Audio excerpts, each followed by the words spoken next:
All right, then. We are finally back after a month of a break to play the adventures of the USS Reliant. We left off at a bit of a cliffhanger last time, but before we get back to that cliffhanger, our crew have our commanding officer, Marcus Graves. Hello. We have our executive officer, Elenis Kendra. Hello, everybody. We have the ship's pilot, Kara Junrani. Hey everybody, I'm gonna try not to get us killed. We have the chief science officer, Quentin Reynolds. I will do science to it. We have the chief engineer, Rick Tier. And I will do engineering to it. And we have our ship's doctor, Eli O'Connor. I don't think I could do surgery on a machine. That's a good point. Did we also introduce our chaplain? But I managed to almost forget our chaplain. You guys, we have one of the what I think more interesting sort of dynamics on a starship is an interfaith chapel. It hadn't appeared in my mind since the original series, and our ship has a chaplain, Mr. Victor Waitley. Greetings and salutations. Please state the nature of your spiritual or counseling emergency. You are not a hologram, sir. No, you are so not a hologram.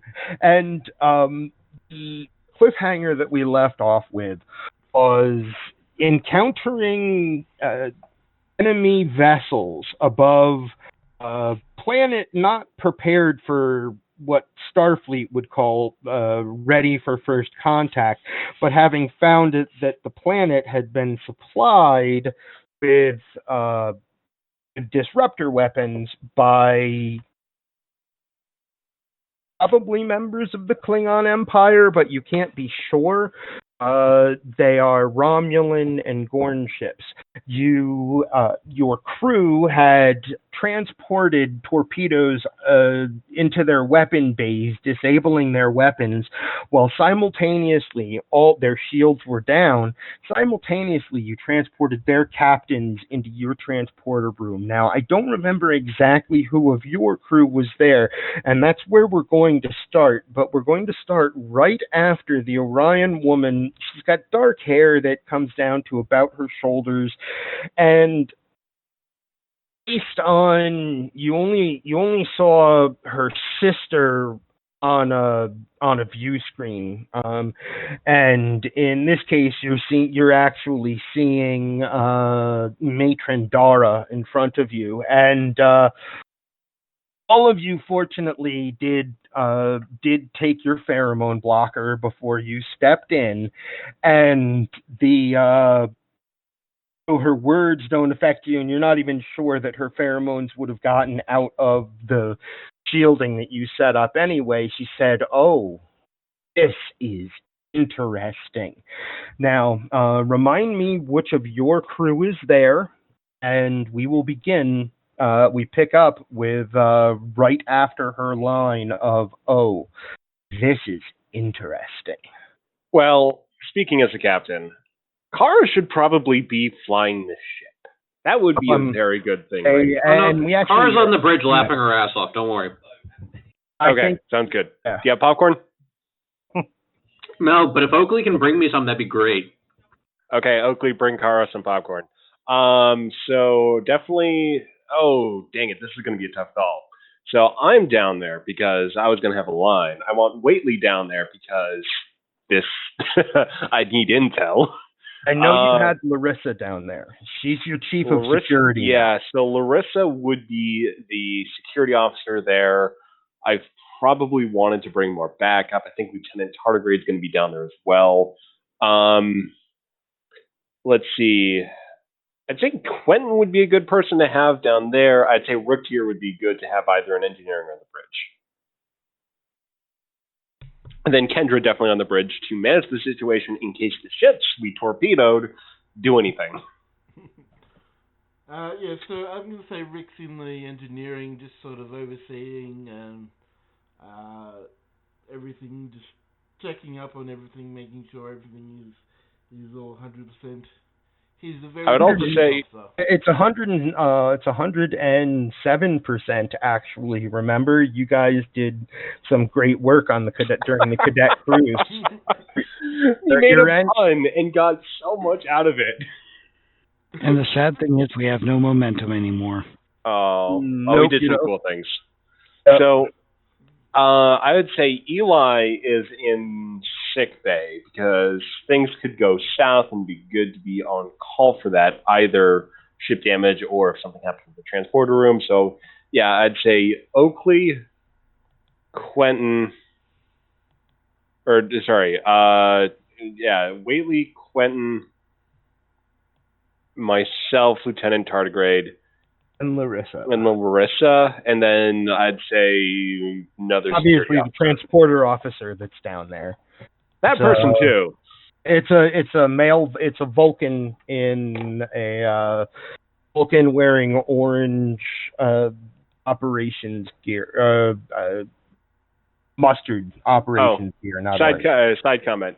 Can Lieutenant Tardigrade come prepared? What does come prepared mean? Particle cannon. Sure. Okay, so Lieutenant Tardigrade has a particle cannon like Worf did in Insurrection. Okay, that's awesome. So he's standing there. He's ready. And we begin with her saying the words, "Oh, it's interesting." And Marcus will just reply with, "Okay, let me." Yeah, I kind of get back in the mode. Just a sec. I totally understand. Okay, so Marcus just replies to this. What the hell have you been doing on that planet? The response doesn't come from her. It comes from the one that you know that there's one of those two Gorn is Captain End. And he is the smaller of the two, and you hear him. Does anyone in that transporter room understand Gorn, or do you? Yeah, but you have. We have got a universal translator on the ship. Yeah, of course you've got universal translators. I mean, this is a standard. He says in Gorn, "Can I eat them?" And the larger of the two Gorn says, the one that your information tells you is named Suresh, says, "Quiet, the both of you." And I tell both of them to shut up and point the question directly at the Orion. Okay. She deferentially looks to the Gorn, and he answer the question. And he says, "I will speak plainly once you return my companions to their ships." Whately doesn't say anything, but he is definitely stifling a chuckle. Wondering what's going on, too. You have your Betazoid ability to tell what's going on between those three if you would like to. Oh yeah, he is absolutely listening in, so to speak. Let's see. I just need to pull up your character sheet since I have open the drive. You're way down at the bottom though. There we go.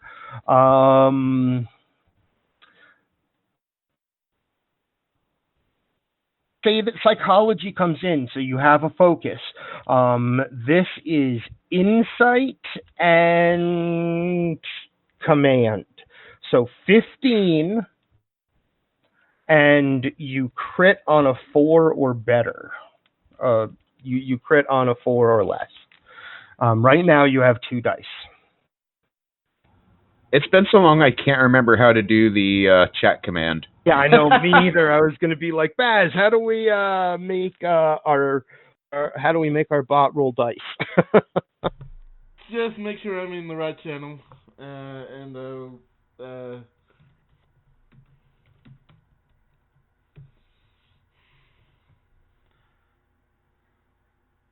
There you go. That's, I get it now. All right. Yep, it's just been a while. Holy moly!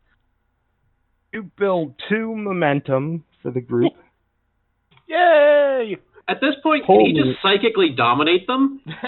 No, but holy moly, what a good roll. We broke the scenario again. So, you can tell that Gorn is in charge between the 3 of them. There is no doubt.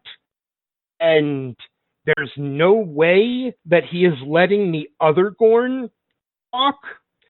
And he has got a very heavy preference not to let the Orion lead whatever discussions are going to be had. That's what you can detect from him. Orion is entertained as all hell. She feels like she's watching 2 different people with command ability try to establish the moment, right? Okay. And you can get from the 3rd Gorn, one that just is really, you can get that he's kind of hoping everything goes sideways. He knows it's not going to because he trusts his commander, but he thinks everybody, he's like kind of hoping it all goes sideways. And that's the feeling you get from each of them, Nord. You can play that however you would. Oh. He just kind of tilts his head to the side, doesn't say anything, glances over at the captain, and just kind of gives a look. So Marcus is he's got I had the same read of the situation. So I want to get, like, just with that interchange, I'm trying to get at which of them is the commanding officer and which of them has effectively is establishing a dominance game over the other ones. Is it a mutual cooperation? But seeing that it is this game, I want to get the Orion just to have a conversation. Okay. So I want to get the Gorns somewhere else. I don't think the Bitey Gorn is going to be of use as much. No, I want the Bitey Gorn there, but I want Lieutenant Tardigrade ready to blast him in case something happens. Mm-hmm. So I want to transport. Let's see. Does this planet have oceans? Yes. We so are there established any really tiny specks of land that I can beam the Gorn down to in order to have a conversation? Because you're looking at the you walk over and you're looking at the transporter console, and you can operate a transporter console, and you can read the topographical map that it's showing, and you're like, yeah, I could put them on that island right there. Yeah, the only thing, though, is communications and the other ships, because that's the thing, is that if his life signs are down there, he's going to be easy to be picked up. So, then he gets back on the ships. So I was hoping, because we only damaged the weapons, we did not damage the communication systems, and probably not the sensor arrays of the other ships. So we should probably just put him in the brig. So local site-to-site transport. Being the big guy in the brig? Yeah, big guy in the brig. Okay. You indicate that to your transporter officer, and the Vulcan looks over at you. Not even sure of his name yet, but he'll appear again. I like the idea that your transporter officer is a Vulcan. Like, your Miles O'Brien is like a Vulcan who will raise an eyebrow now and again. He slides his fingers across the console, and the big Gorn, having just finished saying, "I will speak with you plainly once you transport my companions back to their ships. He disappears, and the other two are left there. At that moment, we're going to flip up to the bridge, and the it's Genic, actually. It's Ensign, what's his name? Rosso, the character that Green to Green played.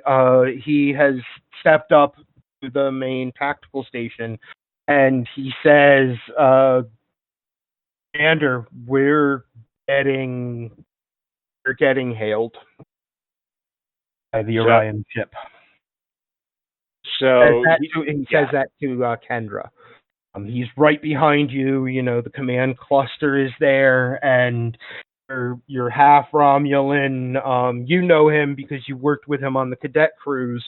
He looks down and says, "Commander, we're getting a hail from the Orion ship." On screen. On screen.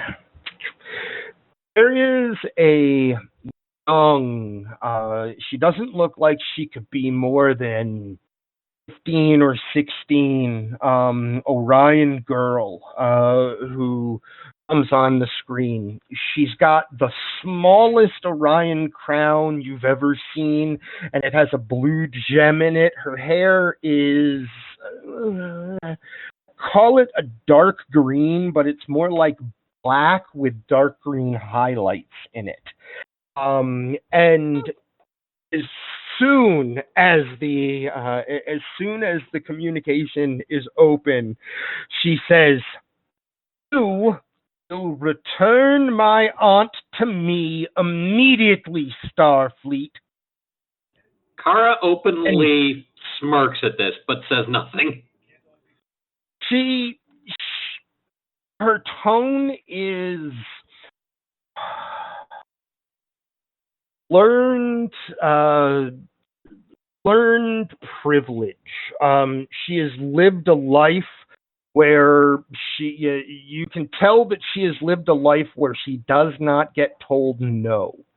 And her attitude is that you will be complying, is basically what is the attitude you're picking up off of her.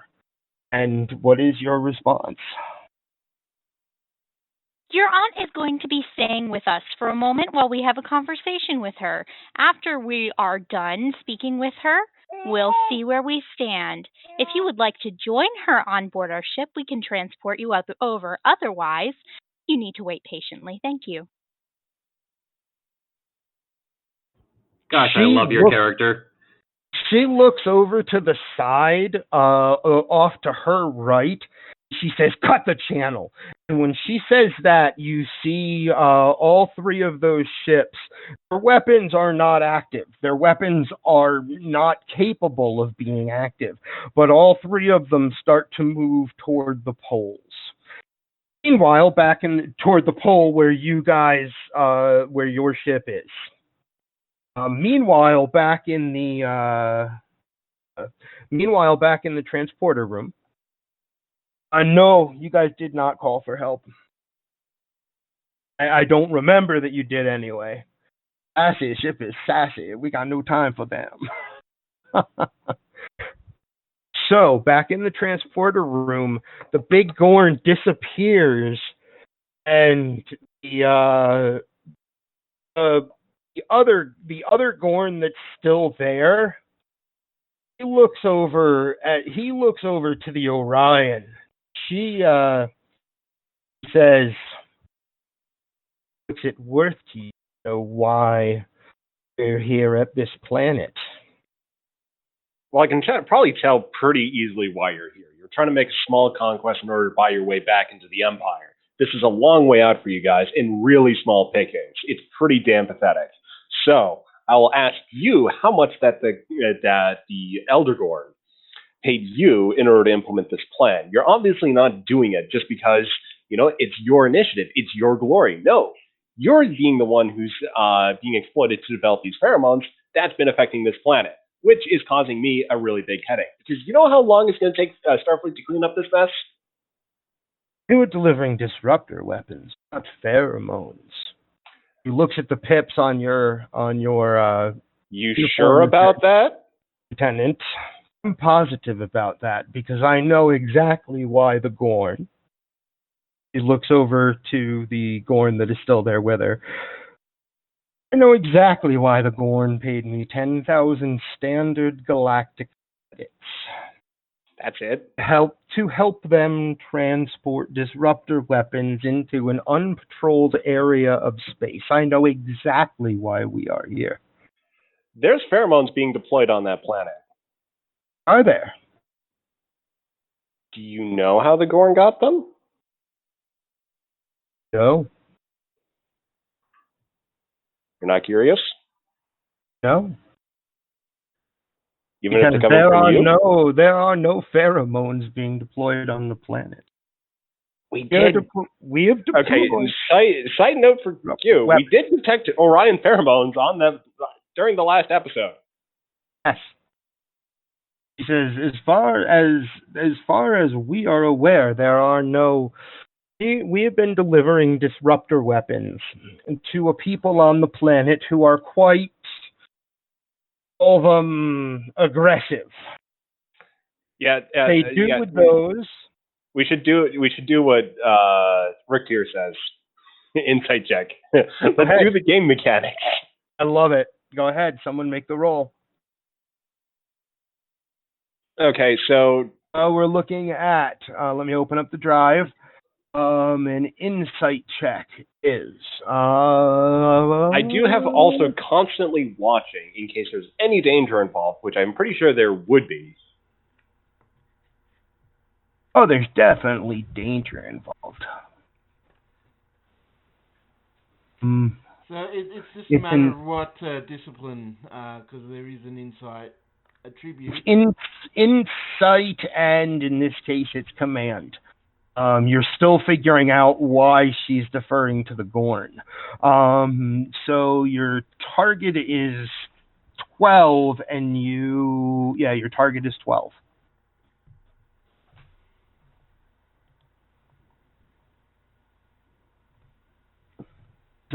Constantly watching as a talent give. I have to open up the book. So it reduces the difficulty of something that is sort of where I'm trying to detect danger.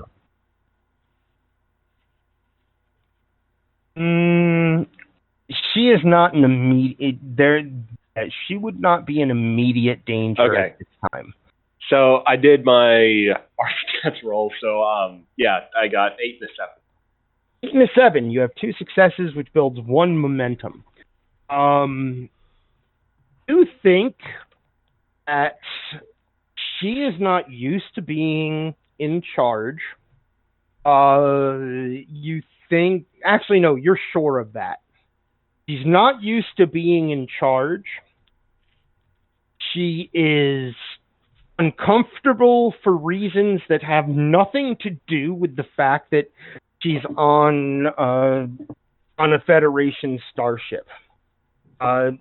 She's uncomfortable. You're thinking that she's uncomfortable that whoever is on her ship is on her ship without her there. That's the feeling you get.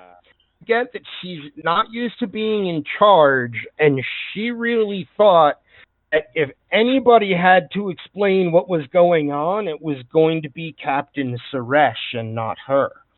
So she's trying to figure out how to tell you what she knows and what would be telling too much. So she's in a tough spot in terms of the questions you're asking her is what you're getting. And if you've got Waitley there, Waitley, you can tell she is, I'm going to send you a private message, actually. How do I do that? You can tell Waitley. How do I send a private message? There we go. Message. Dun, dun, dun, dun, dun. Dun, dun, dun. She is thinking about E.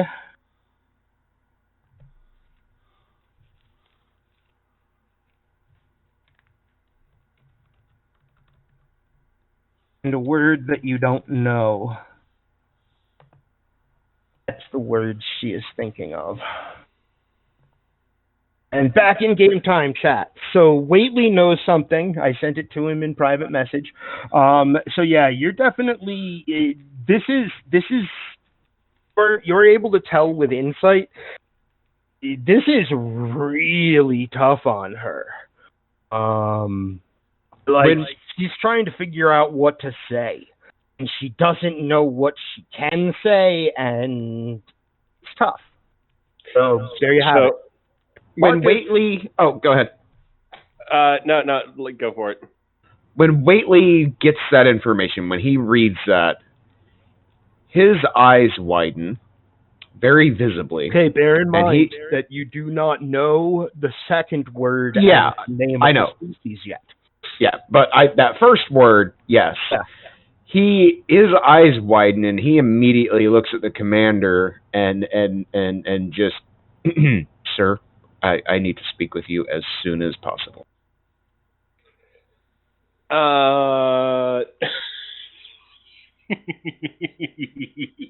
She looks over and so she actually let me make a 2d20 roll for her. That's all the success she needed. She picks up that you asked for his attention right after what she was thinking about. She looks at you. She's a little bit curious, Whately. She says, your Betazoid probably already knows what any of us would tell you. Probably. I'm not sure if you know where they are, our fleet. We suspect they're on the planet below us because the planet below us is directly in line with Klingon Defense Forces expansion plans. And he makes a motion forward like, there you have it. That's why we are here. That's why we are arming a group that we believe, not be, what we suspect. And she turns back to the other Gorn, and they're not discussing it necessarily quietly, but he is like, do you too much, and kind of thing. So Marcus will look to Whately, sort of point his thumb to the door, like for them to sit out. Then he'll look to Lieutenant Tardigrade, and he'll ask, do you have that bedtime, or do you remember the bedtime story you were telling me, during the fourth year at the Academy? Lieutenant Tardigrade nods, and then Graves says, okay, you tell them. Larissa looks at you as you step into the hallway like, Captain, what have I done to deserve this? And you and Whately step into the hall.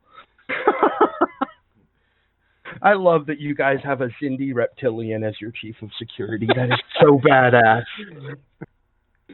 Okay, so we're in the hall, me and Whately. As soon as we are away and safe, Whately very, very quietly, very lowly speaks and says basically what he picked up. They're shapeshifters involved. Whole population or just a few? Did I get an impression of maybe the number she was thinking of? She thinks of these things as infiltrators, not... Okay. She thinks of them as infiltrators, not like... that's the best way I can say it, actually. Nope, that makes sense. Okay. So, maybe, okay. So, I had just asked a question, just trying to get the scene straight. So I just asked a question to Whately. So Whately, he was asking me how she saw them. I was like, she sees them as they're hidden. They're stalking, etc. But she has no idea what kind of numbers there are. Right. Okay, so Waitley you didn't pick that up. She was thinking about shapeshifters when she was agonizing over what she could say and what she should say. That's what you picked up. So Waitley explains this and says she does not have any idea, but apparently they are infiltrating. The impression that I am getting is that there is an extensive infiltration system going on. Could that have anything to do with what we detected down on the planet? As in the military strife? That is related to what she was thinking when you were questioning her on that. So by arming one of the factions, they could be trying to oppose whatever else is down there. Did you pick up anything interesting when you were probing the minds of the leaders, specifically anything that seemed out of the ordinary in terms of, let's just say, their humanoid disposition? They are a very angry and confrontational people. Starfleet would definitely disallow any direct contact with them as a violation of the Prime Directive. Indeed. Beyond any stretch of the imagination. Yeah, so any type of contact down there is going to have to be handled pretty carefully. My concern, though, is simply why there's any kind of infiltration. It's pre-industrial civilization. From what the Orion told us, this is on the path to Klingon conquest. As in, the infiltration could simply be a way of priming a group of people on the planet to make use of that once the Klingon Empire invades. So if the invasion plan gets completely called off, what's the point in having infiltrated a pre-warp civilization? That is a very, very good question, Captain. So I think a key to our problem is simply getting the Klingons to back off. And the question is simply going to be, how are they... Are these guys out here to stop the Empire? Or are they a vanguard of the Empire?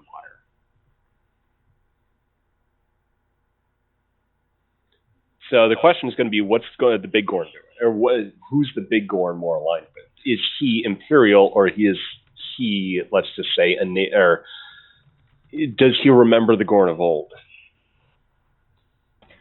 My inclination is to believe the latter.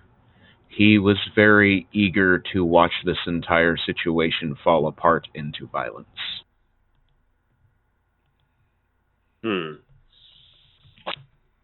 And at this point, basically, Waitley now explains everything that he read from everybody. I'm gonna interject for one moment.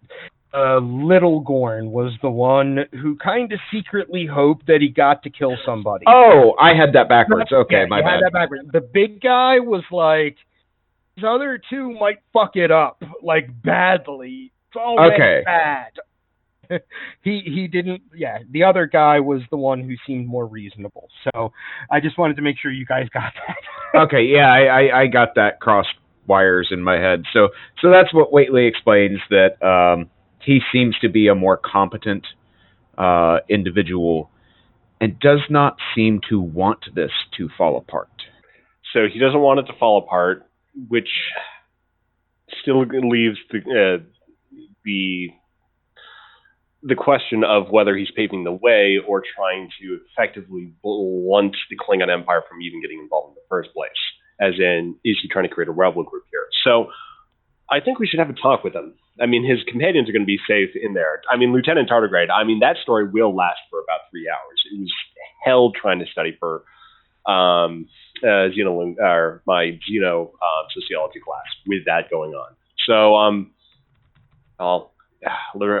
probably going to have to owe Larissa an apology. But, I mean, it comes with the duty. Okay, let's go to the rig. Waitley nods and follows. left Quentin in there too. Quentin, you and Larissa, actually gain like we both listened to Lieutenant Tardigrade's story point.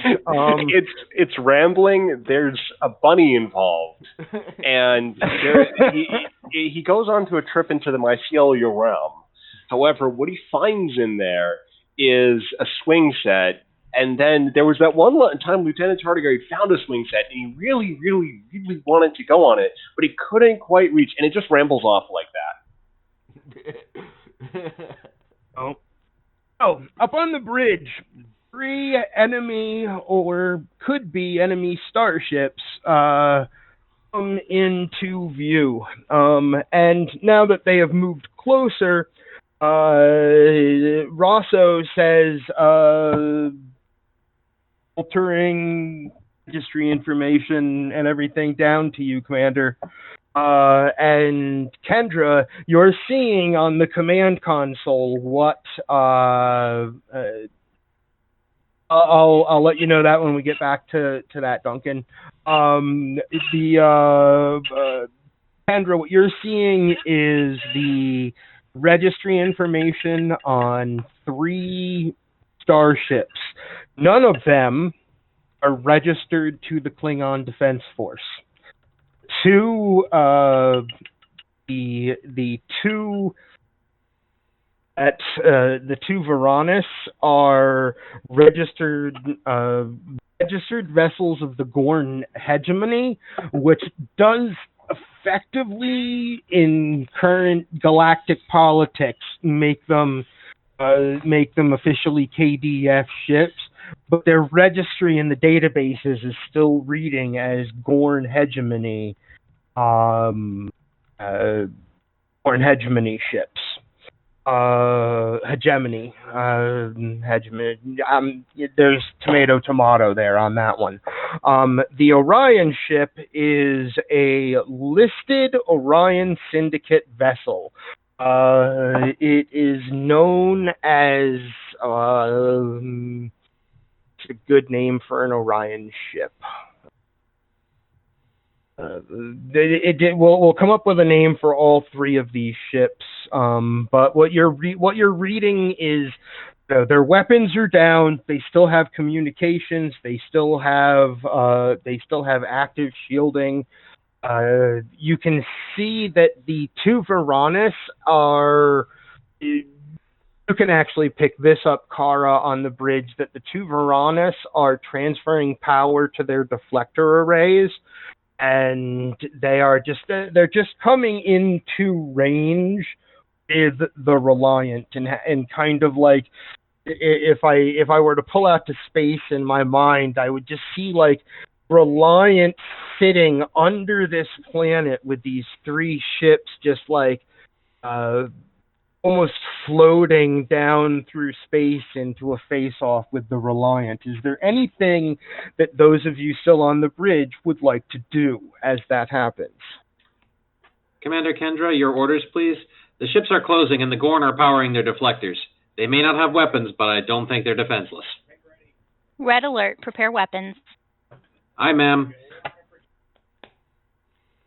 Prepare weapons. I love it. I love it. Sorry, that just made that as a GM, that just made my heart happy. Marcus and Waitley are walking to the brig. Yes. And then the klaxon sound. And we noticed the red alert.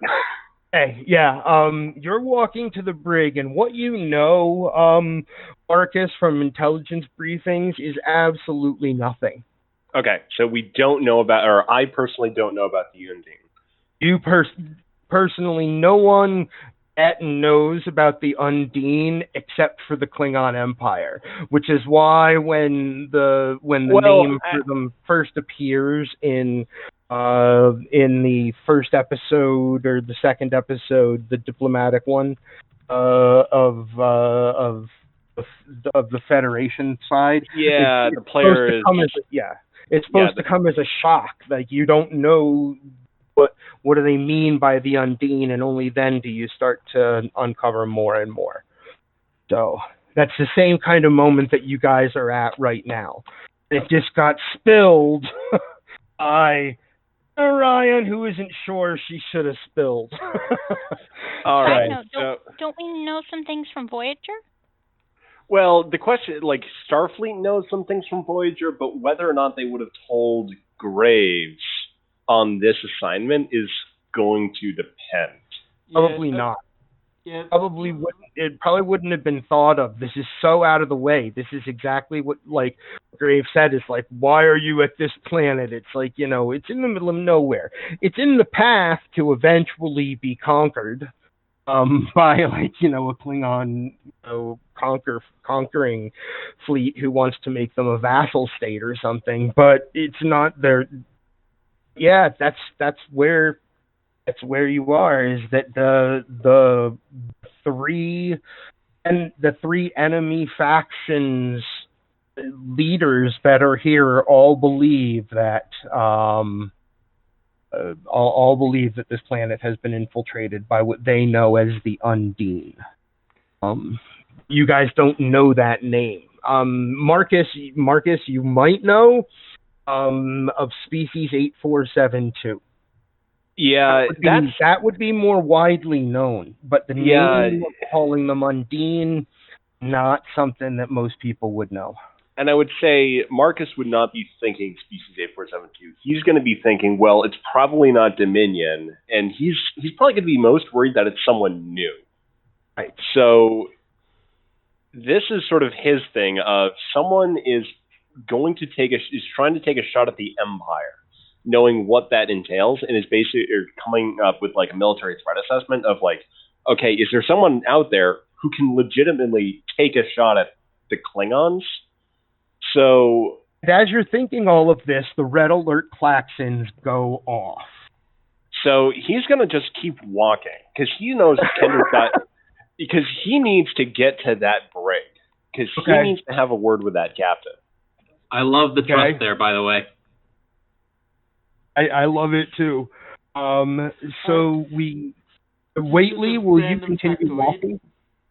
Yes, random factoid. The Federation Klingon law is because the Federation don't see species 8472 as a threat, and the Klingons do, and the Federation refused to join them. Yeah, so it was that was part of the central politics of it. Oh, yeah. So, because the Klingons were very vocal in the past 24/9 about, like, well, the Federation should join us. Oh, that's true.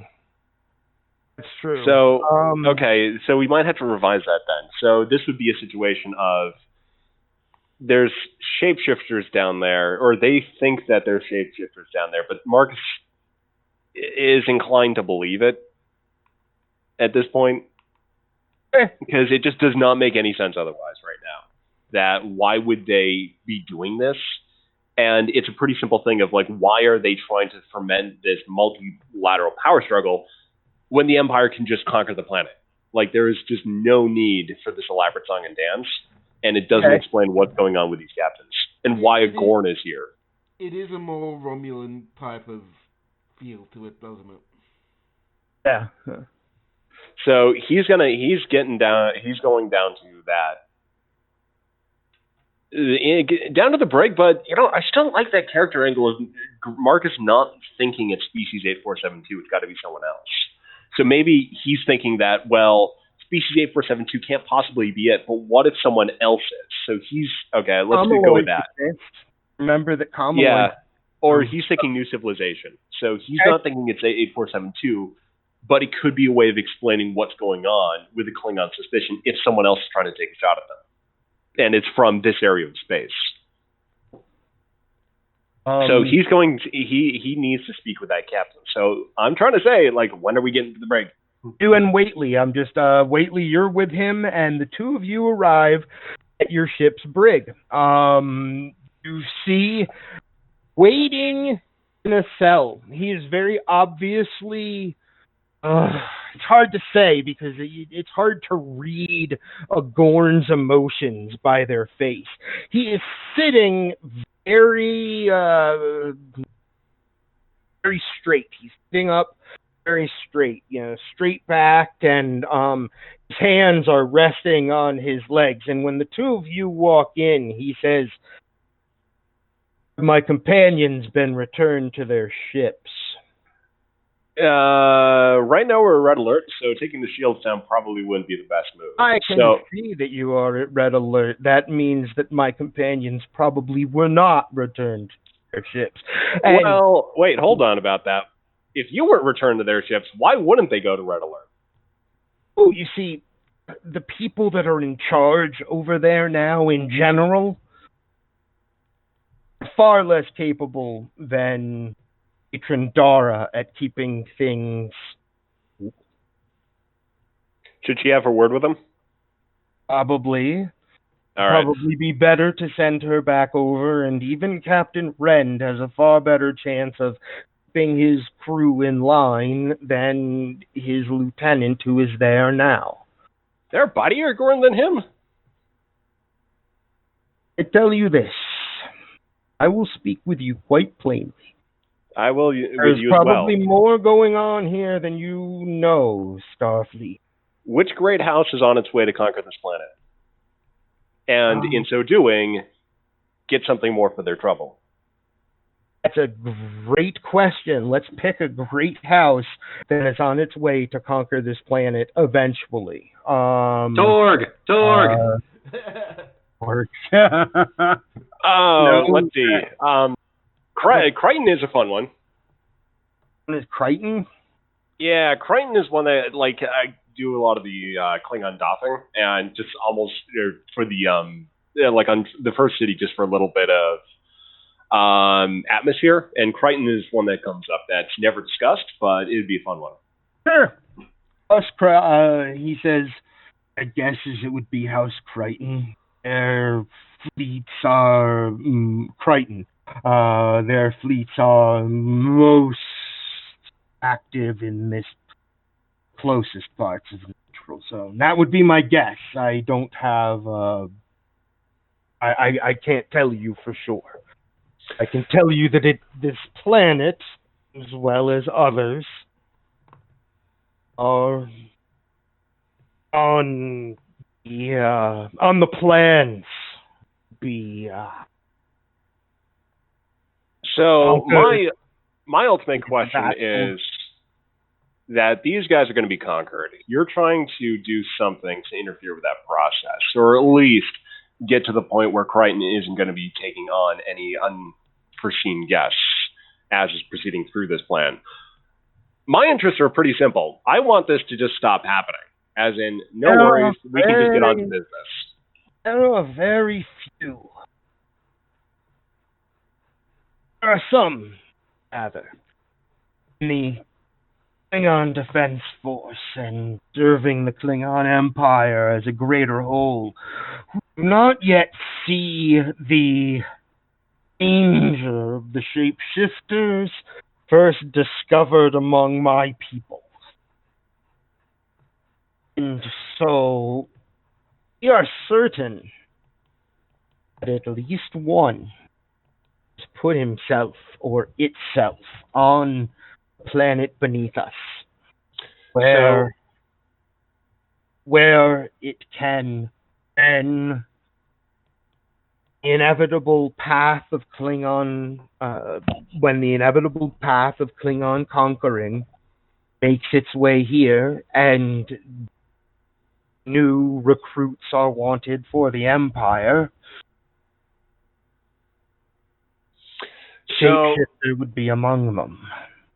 So, here's my offer to you. We've got a Federation fleet inbound, and I really don't want this to boil down just to another firefight, especially if there's something down there that we should both be worried about. So, I can beam your two crew members back to their ships, and then we work together to figure out what's going on down there. It would be preferable to have as little to do with the planet as possible. I believe you have something known as the Prime Directive. It is the most important thing you follow. Ostensibly. But at the same time, though, the Prime Directive does mostly apply to when we have a normal situation. right now we need to get back to normal. So that's all I'm interested in And right what now. would be back to normal? People down there, the people down there have had no contact with anyone that doesn't look like them. They only know of people who come from the mountains and leave states of energy weapons and then go away. They know they're green. No, they're smart enough to use pigmentation. Our doctors are in many ways as advanced as your own. No reason we So 4 feet tall. We have no reason to conquer these people. Being an empire probably have their own. You had intel of green folk down there? Yeah, we did last week. Or last It's a month ago. It is a month ago now. So, wait. Okay, so time out. How about he says all they know of is green people. Okay. Well, I was going to say, I mean, if you wanted to take this up as a bit of a character bit, we do have a precocious niece on one of the ships. That's true. So, I mean, this captain may not know that there were green people down there. Actually, what he says is correct. Their thought is that some of the people that live in these mountains are green. I'm certain that we have not been perfect. I apologize. We're not Starfleet. Neither are we the Klingon Empire. And we merely have discovered what is certain to be of interest, that there is someone below who is not supposed to be there. And we know through scans the leadership of this most aggressive of the tribes of people down there, at least a dozen or so, are not the shapeshifter we fear. But they could still be within your ranks. They could still be within their ranks, yes. So here's a question. If the shapeshifter is looking at getting a little bit of power, would they within the Klingon Empire, what might attract them in there, in terms of, say, a political conference or a major event? They're a warlike people. They fight all the time. It's not hard to anticipate that they're going to fight. Don't know what would bring them together. Green people didn't.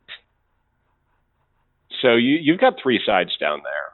So you've got your warlike people who's just edging to attack. The others are nervous about a defense. If you have a shapeshifter down there that's looking at exploiting a situation down the road and is looking at getting into someone who could get into power, what about fostering, let's just say, an accord, a peace conference between the different powers, bring everyone together? And maybe we can use a little bit of technology to identify who you're looking for. Like the last part. I am not interested in the politics. You're just interested in trying to get your shapeshifter. I am interested that when the Klingon Defense Force and the Empire arrive, there are no shapeshifters to make their way into their ranks. And by this, we will show the continuing loyalty of the Gorn hegemony. And you can do better than loyalty.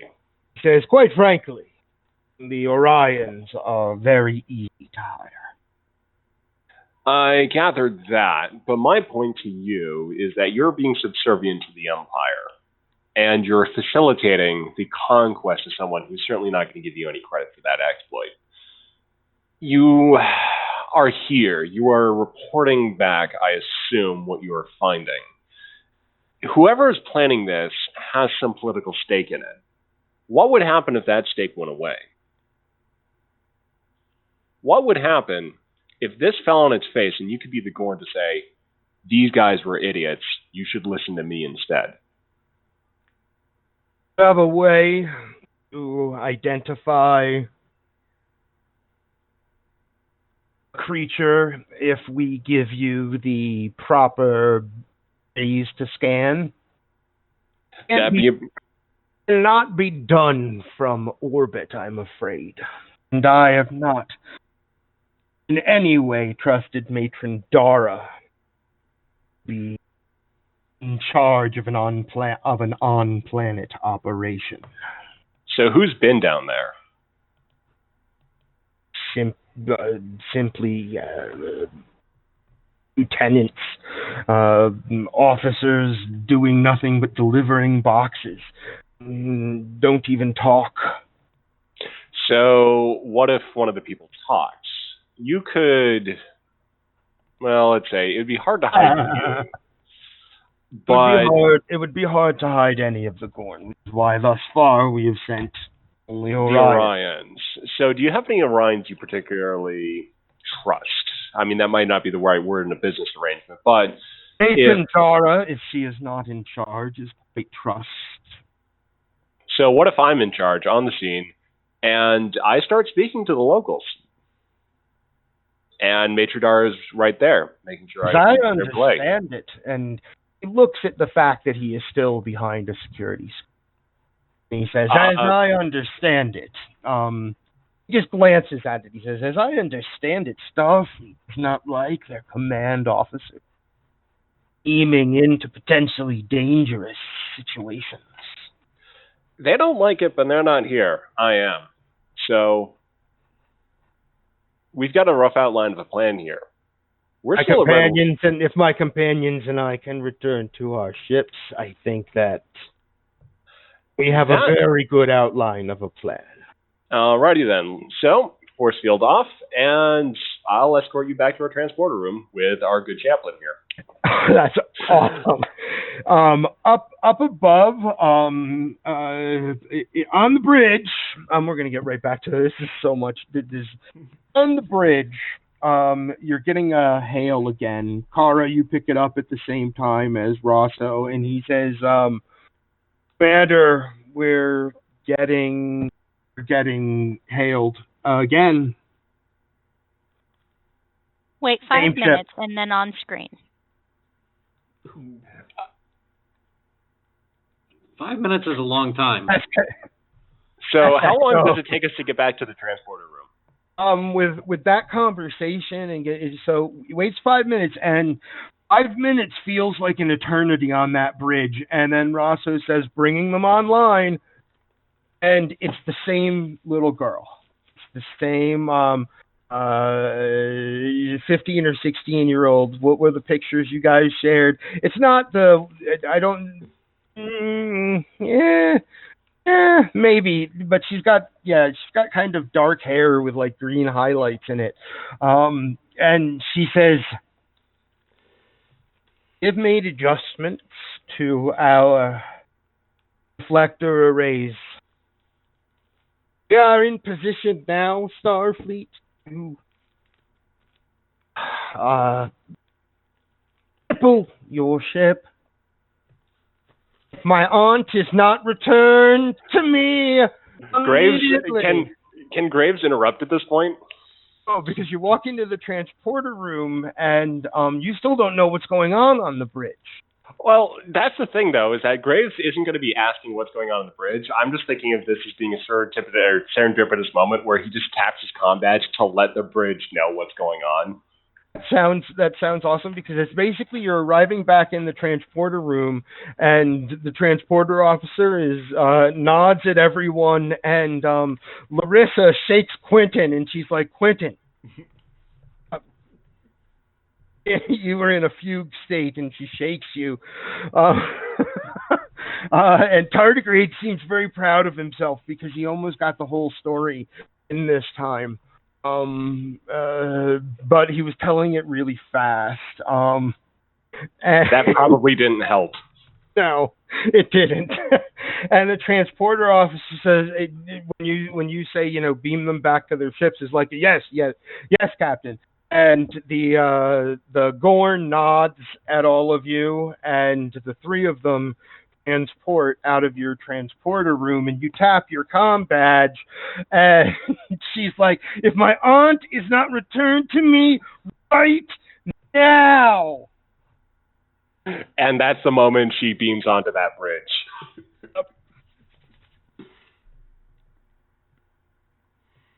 The elder. I say it once again. Orion, we are the only comedic Star Trek show. Their shields are up. Well, if we're beaming them back, the senior Gorn could have given the transporter officer probably sends a request for, a request for transport. It'd be a common thing the transporter officer would do. Would be like, I'm ready to send your captain to this location. Do you accept transport? And when they do that, the shields go down and their captains go back, and the elder Orion comes in and leans down next to her niece and goes, "Despite my family's undying love for me, I am back in charge. Thank you. We'll be in touch, Starfleet." And she cuts the channel. And I'm chuckling in character. Once the screen is off, Kara literally falls off from the station laughing. She holds it together just long enough that they don't get to see her do it. Nice. So, and at this point, Lieutenant Tardigrade he goes down the corridor, like he's exiting the transporter room, but he's holding the particle cannon. He turns left. Graves calls after him. And then he just sort of pokes his head around the corner and then goes right back to the armory instead of his quarters. Probably a good idea. And as he turns around, he accidentally smacks several enlisted crewmen with the weapon. Yeah, I love the way you put that, Kara. It's like a network handshake between the transporters. I like that idea. And that's basically what just happened. And for the moment, they were asking for them back, so they're kind of expecting, well, they might actually listen. That little girl probably feels very proud of herself right now. We'll let her have that. I mean, it'll be a fun experience to tell the other kids back home. You see, everybody's stuck on that. A whole thought for her. I'm just thinking about Tardigrade with the particle cannon turning around really quickly and just smacking several crewmen into the bulkhead. I wasn't thinking it was that big. I mean, no, let's just particle cannon. He's a wee Tardigrade. In the meantime, Rick's just being a serious boy and is I'm thinking it would be shenanigans. In many a Star Trek show, this is kind of the spot where the next time the camera comes up from darkness, it's the senior staff. It's all of you sitting in the meeting room of the Reliant. You've just found out a bunch of information, and it's not that many. It's not very many minutes later. The Gorn and the Orions have not attempted to contact, but they have begun to repair their ships, and they are holding position. They have stopped powering up their deflector arrays. So for the Marcus is going to key question is before we would have gotten to this point, he would have wanted to check with engineering or science, whoever can handle this one, if we can actually get a transmission to the fleet without them noticing that we're calling for help versus, say, calling to let them know. So just to make it not look like a really obvious distress call that we're sending right now versus, say, just checking in, just letting them know we've got the situation in here. It depends. Like, I was about to say, at this point, it probably isn't a very distress call. I was thinking that's a science question, and it may or may not be a stressed role. It may be something that you can just do. They may not be monitoring your communications right now. Can we make sure that they're not really monitoring them? So, as in, not without being on their ships. I mean, like, just making sure that the transmission it looks normal. It just looks like a completely normal encrypted transmission. They can't access it, but it's good. Like, it'll definitely restart fleet saying, actually, no, let's just send them a standard status report. Okay. The standard status report should generate enough excitement. Yeah. Let's just send them standard status report as though their fleet is already on the way, but letting them know, hey, just hold off at this distance. You've got the situation in hand. That is the situation. So it's just before we've gotten to this point, Marcus will have wanted the ship to send that status report basically written like we've already asked the Gorn to come, or the fleet to come to destroy the Gorn, but we're saying, no, we've got the situation handled in a diplomatic way right now, so just stand by for a certain period of time. The reply comes fairly quickly. The other 3 of the other 4 ships in the second exploration fleet, which is deployed where you are, 3 of the other 4 ships are just simply too far away to be of any good to you whatsoever. However, the Defiant class USS Basilope is en route and will hold position nearby in case you need their assistance. Let's face it, a fully upgraded Defiant is probably worth several other ships. Can be. Yeah. So briefing room. Kara taps on her soda before opening it.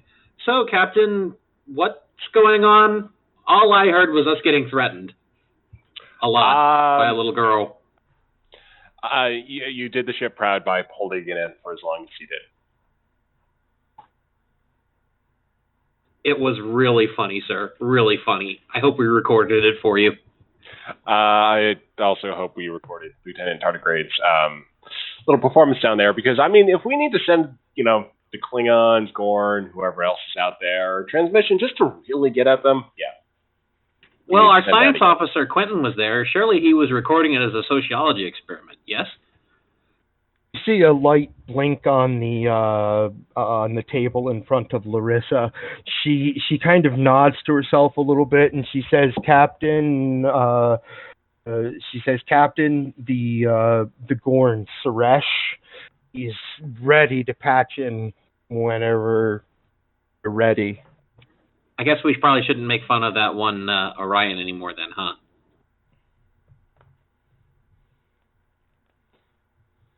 Uh-oh, my bike. I just like the idea that Marcus is busy thinking it over. I didn't catch that. My connection flipped out for a second. Ressa sees a light blink on the console in front of her. It's actually the meeting room table.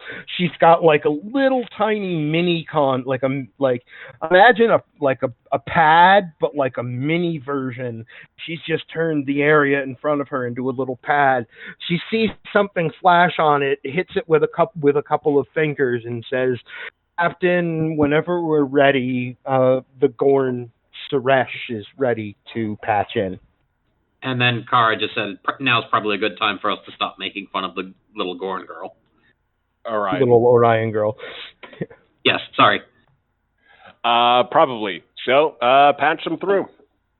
The Reliant, I imagine, because I loved the way that it worked in the later seasons of Deep Space Nine on the Defiant.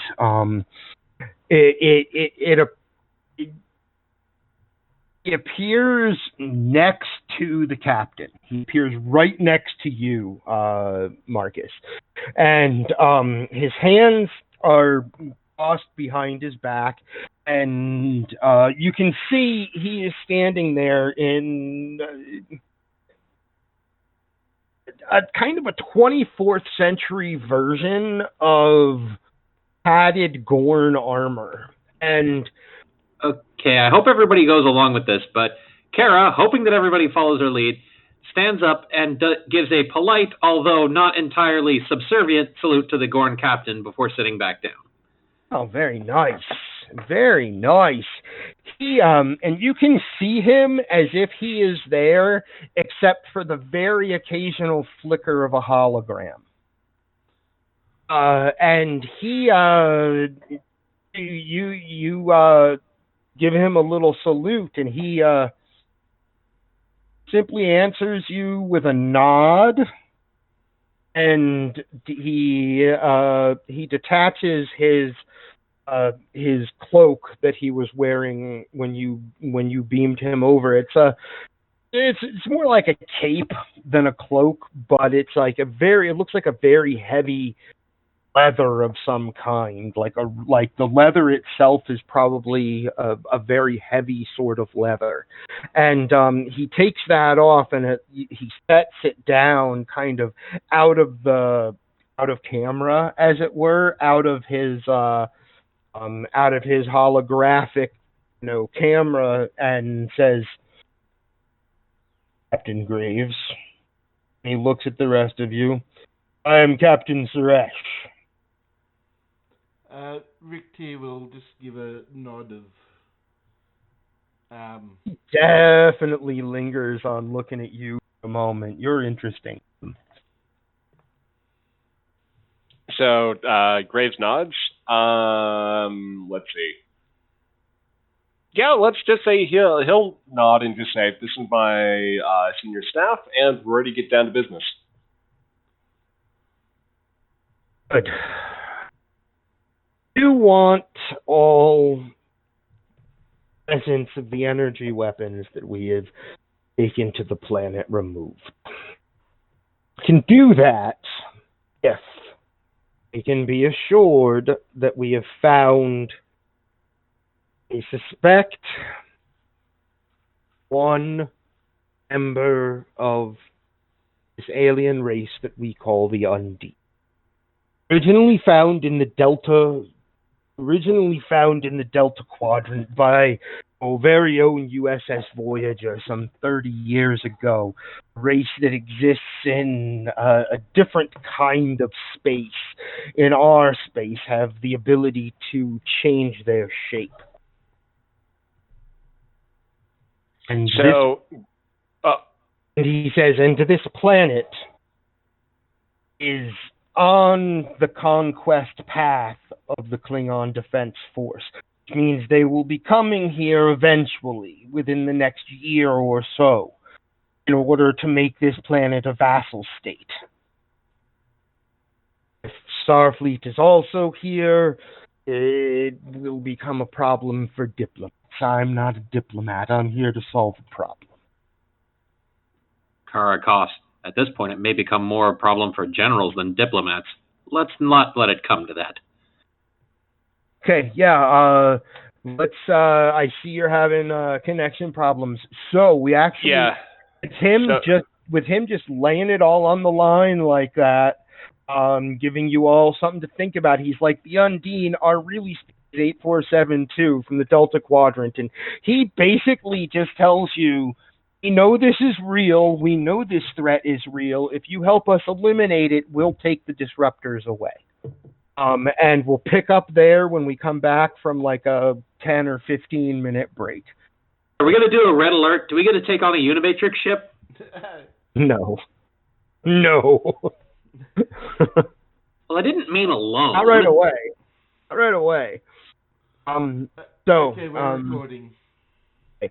So coming back to the meeting room where the senior staff is most of the senior staff is meeting with holographic projection of the Gorn captain Suresh. He took off his cloak and and is more relaxed when he says, when you introduce these people as your command crew, he's like, and I'm going to take it that you trust them. And he proceeds to tell you all there's a species that was originally encountered in the Delta Quadrant. They are not from here. They are from a different kind of space. I'm not a scientist, or am I a diplomat? I don't know exactly how to describe them to you, except that we call them the Undine, and they are shapeshifters. They obviously do not. They obviously do not number enough to invade in a conventional fashion, because what they do is they infiltrate societies, believe, just as our people were infiltrated by them. We believe that your Starfleet, your Federation, we believe that the Klingon Defense Force is probably already infiltrated by them, which is why we are here, hopefully prevent another from finding its way into the Klingon Defense Force. So Graves smiles and nods. He doesn't buy that these are species 8472, but he does believe that there are shapeshifters down there. Whether or not they are infiltrating the broader scope, he's like, maybe that's something to worry about, especially if someone's taking a shot at the Empire. But he's really just focused on this one planet. Okay. And the Gorn continues. He says, I can assume competence among your engineers and scientists, and in doing so, my ship has already dispatched a packet of information on what you need to scan for in order to identify these creatures. The problem, however, is scans are close range only. I do not quite trust the Orions in my employ to do what need be done. Our fleet is legendarily more competent than the city. And he says that with an inflection and kind of a nod toward you, Graves, that indicates he's giving, with that statement, he's giving you the respect that Starfleet is due. He's making some of your officers stood and gave him a little bit of respect, and he just returned it, but directly to Graves. And he says, I do not know what you're capable of. We'll just have to see about that. So, as far as our plan goes, you have a transport point where you deliver the weapons? Do. Then I would say we should prepare to deliver another shipment, but also make a proclamation to the people.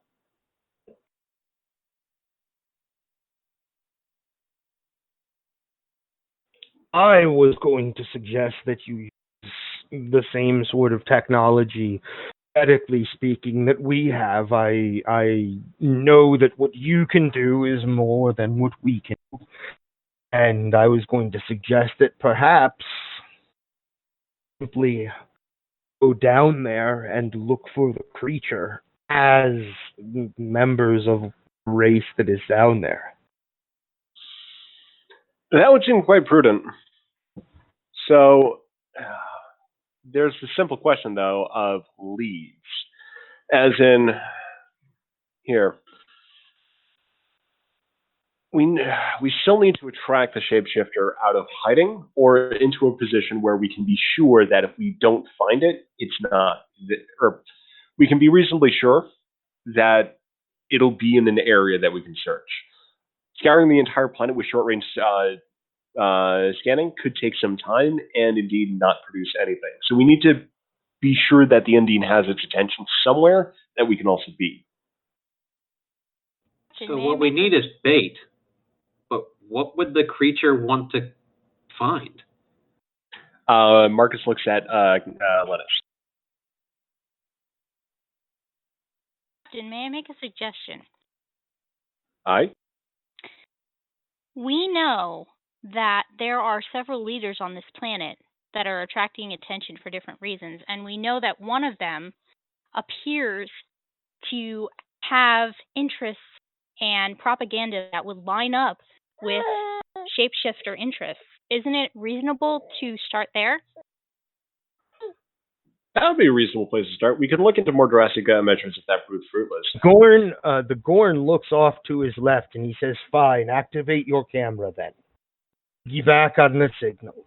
And the Orion woman suddenly appears next to him, as if she's been standing there, like right next to him, and she says, "Your executive officer is very smart. To guarantee that the shapeshifter is close to one of the leaders. And it is a good guess that they are close to the leader that we have been supplying with superior firepower." Marcus sort of blinks for a second because he was immediately suspecting the hippie guy, so he's just like, okay. He's like, oh, that one. Like, he doesn't say it, but he just has that internal reaction of like, oh, I was sort of on the wrong track here, so.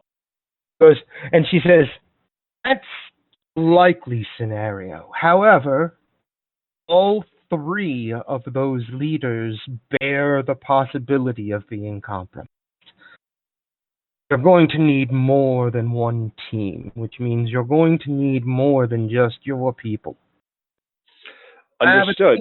I have a team ready to assist you, but as my commander has informed you, we are not quite as medically advanced as your star fleet, and so we would need to come aboard your ship to both have our heights adjusted and do more than the skin tinting we are capable of." How many? 5. Myself being one of them. I think we can manage that. Very well. She just stands back and lets the Gorn keep speaking, or keep listening. She's definitely behind him. Like, you can still, like, the camera is still. She's now in the view of 2 holographic cameras, so she's actually more clear standing behind him than he is. And that's okay. You have a couple of people. You have a nurse. You have a physician's assistant. They're both just real quick, just to make sure that for the people listening, we're just responding in chat to Eli having to step out. Right on. Yeah. Talking about who might be able to do the medical role. So he says, "I have to agree with Matron Dara. Her team will be able to assist you, and 5 more bodies allows you to go further. I'm going to suggest, since my people, since the crews on board my ships have to remain up here, I'm going to suggest that you find a way to send a small team to Eater that is down there. All with the ability to scan for this, all with the ability to scan for the shapeshifter. And then the ability to transport it immediately to your companions, site to site, when the Undine is found." That would seem quite prudent. I'd also recommend potentially having more on standby once we find this individual. Who knows what type of setting they'll be in, so we may have to use unconventional methods for the situation. What would this, do you suspect the technology of this individual roughly correspond to? Would we say be able to transport him out of a situation, or would he be wise to that? If they have, so if they somehow have an undetected ship in the system, they might be able to transport him away, or it away, or her away. I don't even know how to address these creatures. They are beyond our ken. Their technology exceeds our own in a way as to say only that they are at one with their technology in a way that we never can be. None of us. They use biotechnology. The equipment that we use to scan these things will have to be subtle. If we're going to go in amongst them, we have to have equipment that either is easily hidden or is easily mistaken for native technology. We also Sorry. We also don't. Captain speaking. Okay.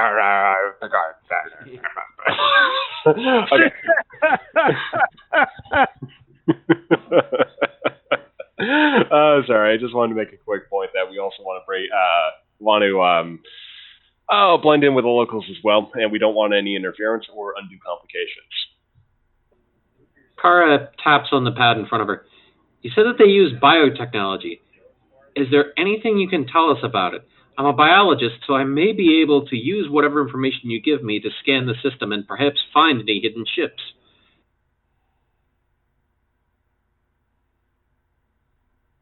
You're muted, Q. Q is muted. I was muted! This time it was... We needed like a special jingle for that. No, right? This time it was totally me that was muted, because Duncan made me laugh right when and water went down. Oh man, I coughed a lot and laughed a lot. And anyway, what was the question? Sorry. Kara was asking for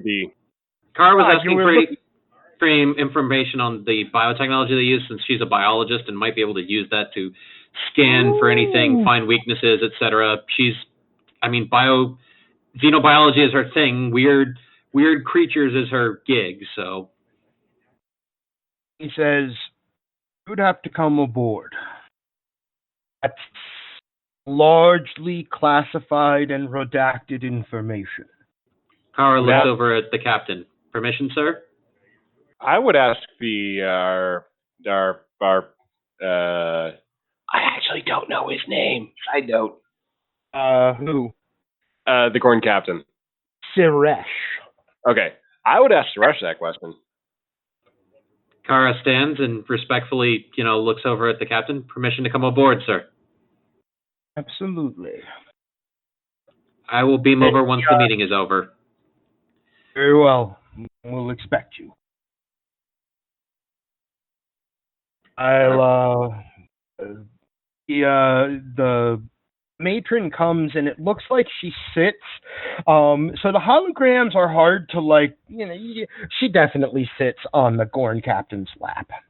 And says, "I'll have my team ready in 10 minutes." Graves tries not to give any signal that something is going wrong, and just says, "Very well."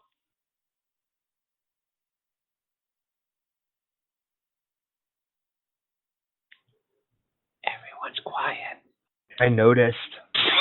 I'm only the Gorn captain. I'm done to stuff. We have a plan. He says, I've sent your teams what needs to be scanned for close up. And he can look into all three leaders and what teams we might want to send. So, Captain, before this meeting is closed, do you have a sample of local technology that we can analyze to mimic? Aside from the disruptor weapons that we have sent down, not more. He says, aside from the disruptor weapons, we have sent down 68 total in number. Their technology largely depends on air-powered slug throwers. They have a compression technology that works much in the same way that ballistic weapons of many empires have in the past. If I may suggest, Engineer, it's also possible that we may be able to gather bits of technology from junkyards, middens. I'm not sure what you would call them, but surely things break, and when they break, they throw them away, and they wouldn't notice if we helped ourselves to a bit. In moderation. Well, I wasn't suggesting bring up the whole junkyard, sir, she says with a smile. Isn't considered Q to that. A few Okay. household items would definitely give us an idea of general aesthetic. We'll send you all of the scans we have taken the few times we have come to this planet, so you can look for ways to disguise the scanners. I, meanwhile, will consult with your scientist on perhaps ways to scan for their ships. I had not, in fact, thought to scan for their biotechnology. That is a very good idea. I will see you all in. Well, I will see you. He gestures to you, Car. He's like, I will see you in a few minutes then, and the rest of you, the best of luck. You can see at the back end, like walking away from the holo camera, you can see the Orion woman walking away from the camera, and general tech level was basically like where we were in the mid 20th century. Captain, if I may make a suggestion. Aye. If we need to disguise our scanners in some manner, back in Earth history, there were, we have the FN reporters now have small holo recorders. They used essentially what was a large wire recording system that would be large enough to contain pretty much any sensing device we would need for a close-range scan. So I would suggest the away team perhaps be some form of reporter covering the event. What would be the social? Well, right now we're not covering. That actually lines up. They have. They're not exactly reporters. They are, but there's nothing that resembles news networks coming from down there. What they have is like on-the-minute reporting by citizens all the time. It's kind of like blog culture taken to an extreme. I was going to say they skip straight to blogs. Yeah. Let's just say that we've gotten that cultural information from Waitley scans, so we're good on that. Because my question was going to be, what's it going to look like if we're trying to record a private residence of some kind of official that we are investigating? So, Graves gives his go ahead under the circumstances. Okay. So we're going to need roles from Rick Tier and Quentin. Quentin, you are going to be basically perfecting the information that the Gorn is sending you about scanning for these creatures.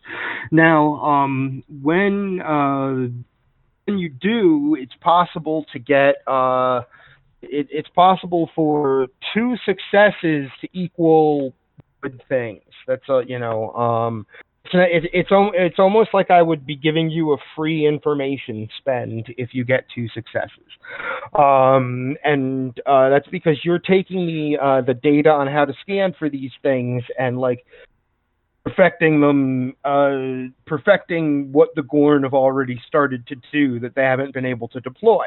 And Rick Tier, you need to make a roll for disguising these scanners as something innocuous within their culture. So, two successes. That's a beautiful thing, Cass. So the first success ensures that you can that you can translate the Gorn work. Go ahead, Rick. Too. Don't worry. I was just. I was going to say the first success ensures that you can translate the Gorn's work and get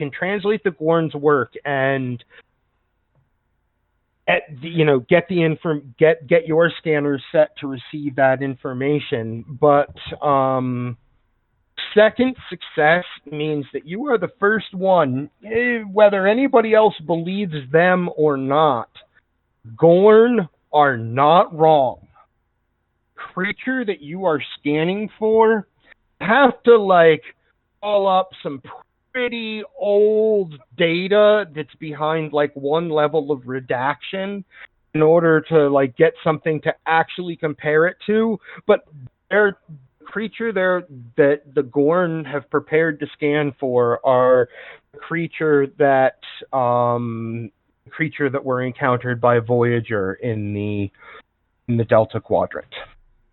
You have no doubt that's what they're looking for you to scan for down there.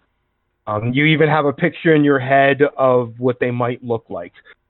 In their native form, being three-legged, three-armed. Yeah, you're the first one to come to that knowledge, Quentin. There you go. You have a good picture in your mind. Species 8472. Rick, what do you roll for making the things appear as if they are an engineering role, essentially? Control engineering, because it would be all about control engineering. Control engineering totally works. I'm going to use my determination and try to use my knowledge and its careful application to solve anything value to awesome. Very do good. an extra good job at this. Okay. So I'll start with two successes, and I will roll.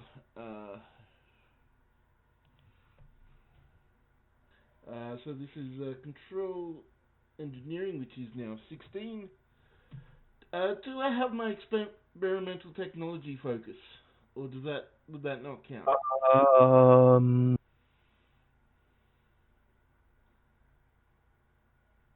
That would not count. This is something that Starfleet engineers have had to do throughout history. They've had to disguise something as 3 successes. 5 total. That's insane. Wow. 1, 2, 3 momentum built because 2 of them do get you something.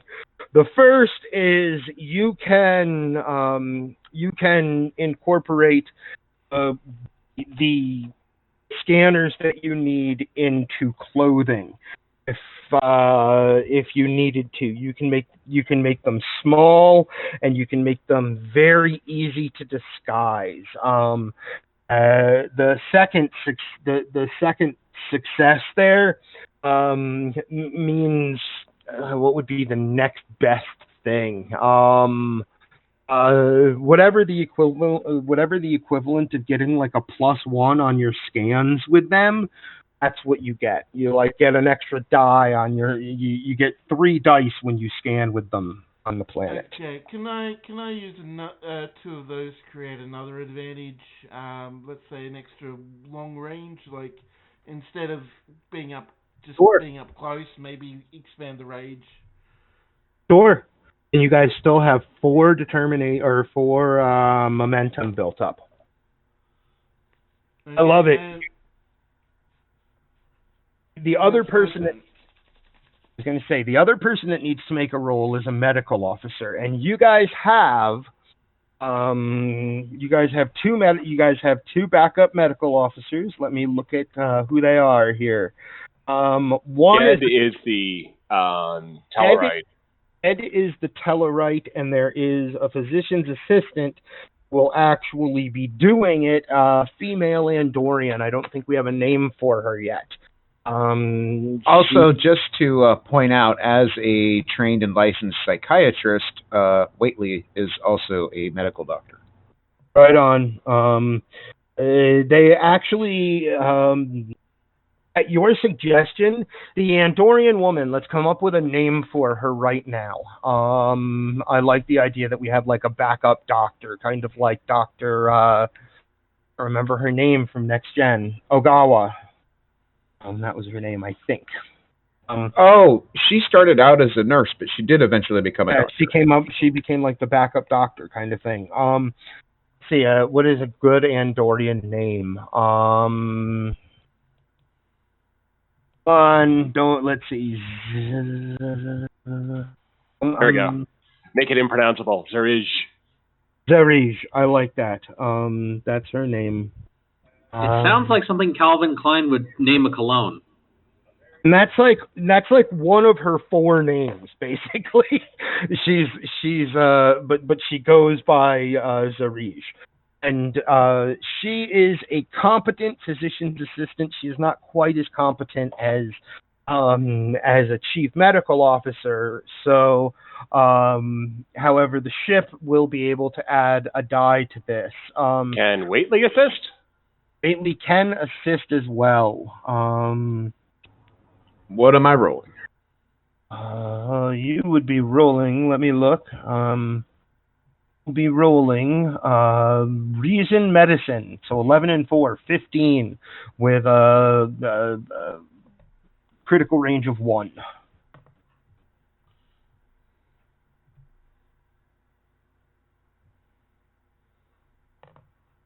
Oh, yeah. I think that worked.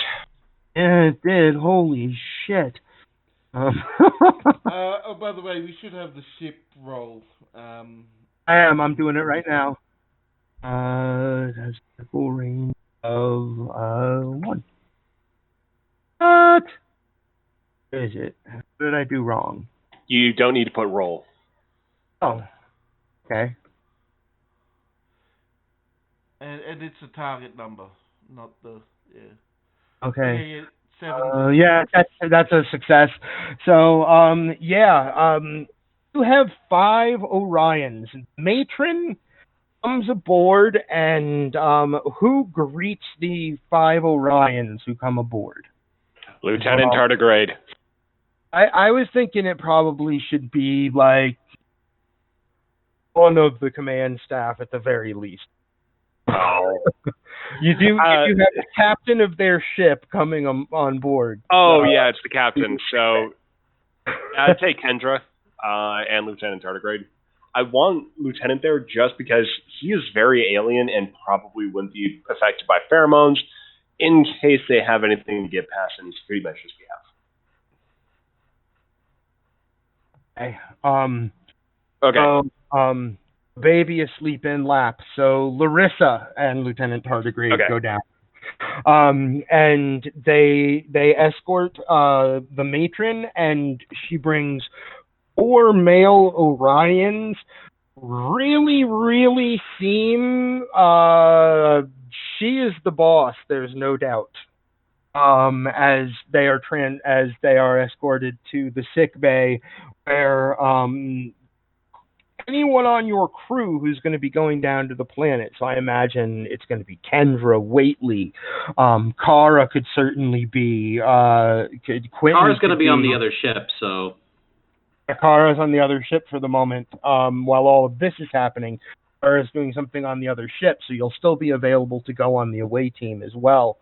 So people will be getting surgeries done where your legs are being shortened, Your skin is being tinted, and your hair and skin are being tinted, in order to make you look like the residents of this. In order to make you look. It does sound painful, but Starfleet makes it not painful at all. I don't know how. It's a science magic, medical science magic. It's not painful, but they're making you and these Orions look like the people that exist on that planet. And so I'm going to make a roll now. We just made the roll. That many successes. That's 1, 2, 1. You guys are. It's 6 is maximum, Baz. Yes. Momentum. 6 is max momentum, yes. Guys are at max momentum.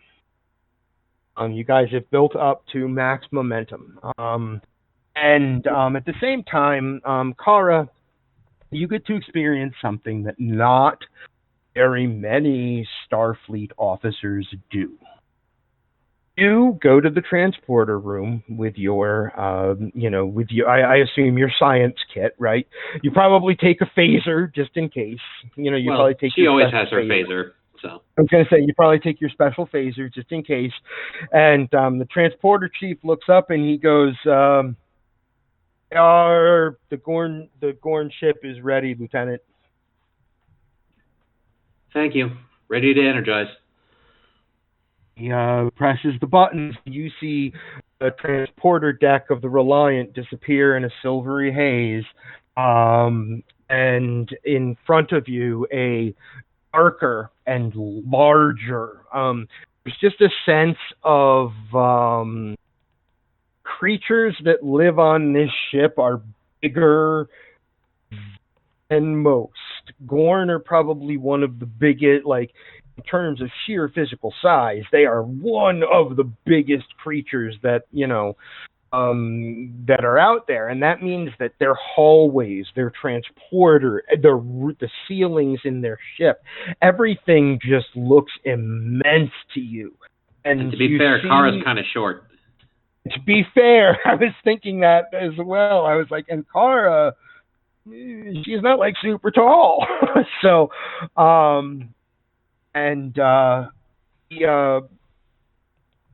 You do see a Gorn who is he is wearing very similar armor to the one that is standing in front of the transporter pad with his hands clasped in front of him. It's the one that you saw in the hologram, and he says, "Welcome aboard, Lieutenant. I'm sorry I can't just share the information with you, and I'm also not going to let you see very much outside of this room. But we can, I can't just openly give you everything that we have. We can together go through specific information on their biotechnology and find something to scan for." Actually, he doesn't say lieutenant. He says ensign. That's right. You wear an ensign badge. Funny thing is, she was actually going to bashfully correct him. But he'd be like, oh, it's actually ensign, sir. Duncan couldn't let that one go in chat. That's awesome. Oh, man. Well, you see, that was the funny thing, is that Kara was going to correct him anyway and actually be kind of, embarrassed about it by the Gorn thinking she was more important than she is. And he says, so, here, and he calls up on very consoles are too tall for you to comfortably use. And in order to facilitate that, he touches a button on the wall, and it looks like he's kind of guessing at your size, basically. And the floor underneath, the floor right in front of the console that he's expecting you to use, rises up like a large plate of it rises up so that you can step up and use the console. He says, this is the information that we have found about their biotechnology. The weapons are mainly what we've been concerned with. They're the things that hit us. He sends you a bunch of information about Undine biotechnology, and you may make a science. Let me go to the drive and figure out what. Just wanted to break in real quick. First off, the rising platform is neat, but Can I get Captain Suresh to actually make an insight roll? Because Kara is visibly nervous, and I want to see if he can figure out why. Sure. I can do that. The second number you put in is the target number? First number is target number, second number is critical range. Okay.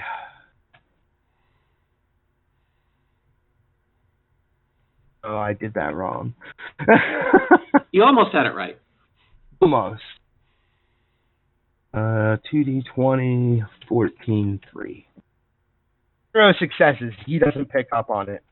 He doesn't even pick up on the fact that you're nervous. He's just... That's probably good enough then. He's kind of all business, and you can tell that the thing that's easy to tell is there are a lot of files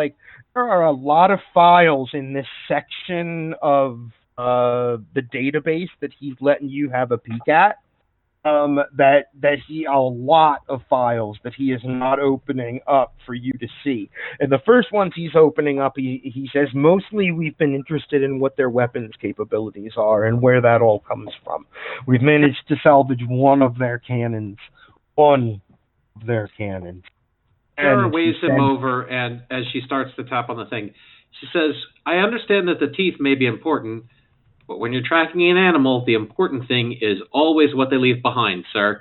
And she starts looking up if they have anything on the engine technology, because if these are creatures, they're going to have to, well, excrete, and they probably do so most often while, in flight. Oh, that is super neat. I like it. I still have to roll. I just wanted to mention how I'm doing this. I like it. I really like that. Make a... I'm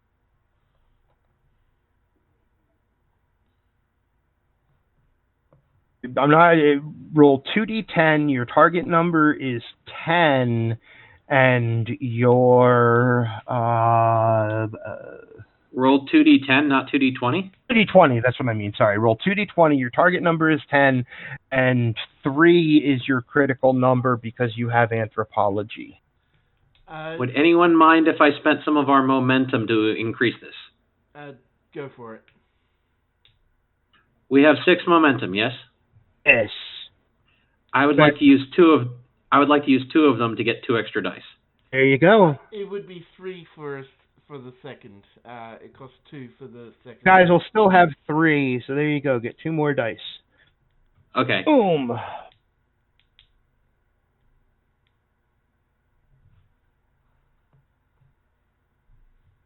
Three successes.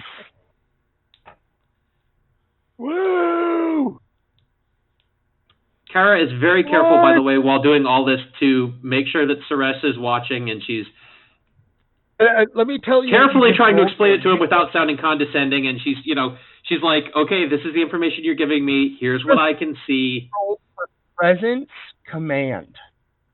The specialty in anthropology being how well can I understand how this Gorn is reacting to the things I'm saying, and you just convinced him, and he says, it's a good idea. And he unlocks like 3 more folders and files, and he slides, like it's almost, I have this cool image of my mind of him like opening up the files on this terminal that he's using and sliding the file toward you and having it like slide onto your terminal. You suddenly have this file that is, wish you could make a copy of it because it details what their engineering teams have been able to glean about the recovered engine debris from the Undine ships. After she has those files, Kara just basically goes through it and, in layman's terms, documents the biology of it and explains to him what probable, what's the word I'm looking for? What probable waste products and other things would be discarded from it and thus might be trackable. This is where everything that Kara is good at pays off. Where am I? There we go. Everything that Kara is good at pays off because you have reason and science, bringing you to 15 is your target number. And xenobiology won't work. Why not? This is definitely alien biology. You're absolutely correct. So 4 is your critical number. What's my target? 15. That's a pretty good chance. That's like 3/4. 3 successes. you just build back 2 of the you guys are back up to 5 momentum because you really only needed 1 success. And for the record, Kara is actually slightly trembling during all this and being overly formal because after the comment during the meeting, she doesn't want to cause a diplomatic incident by being too familiar with Suresh. I like that. I like that a lot. And he doesn't. Let me roll 2 dice for him because he actually is he is a scientist. He's just not quite as good a scientist as you are. Well, to be fair, you accidentally my specialty. He doesn't see it when you do, but you have no problem finding what these ships would leave as in their wake. What would these ships leave?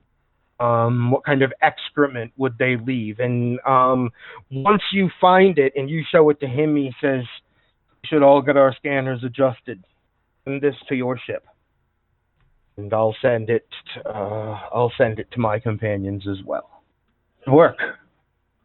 Thank you, Captain. She, while he's watching, very carefully copies out how she needs to adjust the sensors and what they're looking for, and shows him that she is not copying any of the rest. Right on. Right on. I like that a lot. You just earned a lot of respect with Captain Suresh. Those things all being completed, anyone who's going to the planet now, which I expect to be all of you, except for Marcus, probably. You'd said, I want to be on the ship. Marcus hasn't actually been on the bridge that much throughout all this, so especially with the possibility that they'll have a really major incident, he needs to be in the command spot. Right. Either to pull the team out or react to the ship coming down. Larissa does not fit the profile of being able to have her appearance changed without a holographic emitter, and for whatever reason she seems to not like that idea, as thinking it's not as stable as the genetic manipulation that the doctors are doing. And so that being said, a whole bunch of you are short Oompa Loompa people. Seriously. Kara is busy looking at herself in the mirror. I don't like this. Except instead of one, like the Oompa Loompas were all like one color, like cartoonish orange. And in this case, your various parts of your face and hands and arms all are different. Like it's almost like you're shaded like a drawing. But it looks a lot cooler than I'm able to describe it even. Wait a minute, we're shaded? Kara starts singing Take On Me. Not quite that shaded. But yes, you look, you're shorter by a good deal, and you're mostly like an orange kind of, a range of various orange colors. The operations team have replicated a number of